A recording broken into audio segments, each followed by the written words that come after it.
Ça fait presque un mois que je suis arrivée.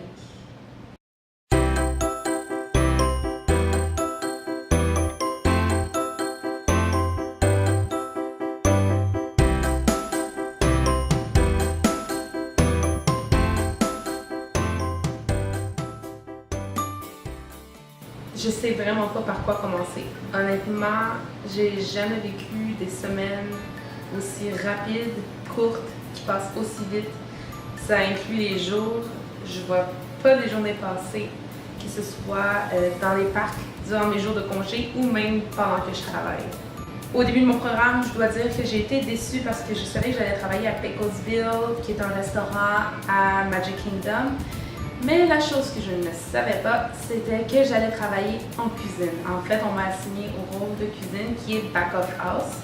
Et moi, je pensais que j'allais avoir un rôle front of house, donc avec des guest interactions en avant, que ce soit boss girl, caissière, au comptoir. Mais la bonne nouvelle, c'est que j'ai finalement réussi à avoir ce rôle-là. Et aujourd'hui même, j'ai eu ce qu'on appelle la journée assessment, qui fait en sorte que tu réussis ou tu réussis pas ton training. Dans mon cas, je l'ai réussi, comme j'ai réussi aussi celui de kitchen. Donc, je suis maintenant cross-trained et je peux travailler à la fois en cuisine et à la fois front of house. Donc, vivre des moments magiques avec les guests. Comment ça se passe une fois que tu as réussi, que tu as complété tous tes cours en classe, que ce soit à Disney University ou directement dans le parc ou dans l'hôtel dans lequel tu vas travailler? En fait, tu commences ton vrai training. Pour ma part, en quick service, j'avais 3 journées de training et une journée récapitulative et assessment qui me dit si je réussis ou pas mon training et si je suis en mesure de pouvoir pratiquer dans le fond mon emploi d'été, saisonnier, peu importe ce pourquoi vous appliquez.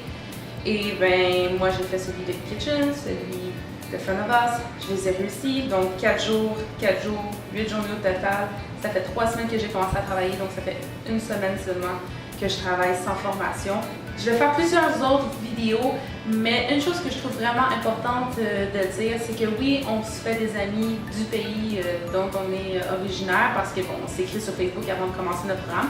On se fait aussi des amis, des roommates, on rencontre aussi des gens dans l'autobus, mais une grande partie de nos amis, je crois, on se les fait sur notre milieu de travail. Donc c'est vraiment important d'arriver avec un optimisme et une attitude positive pour rencontrer des personnes parce que vous allez passer la majorité du temps, que ce soit au travail, après, avant ou même durant vos journées de congé, vous allez les passer avec les gens que vous travaillez.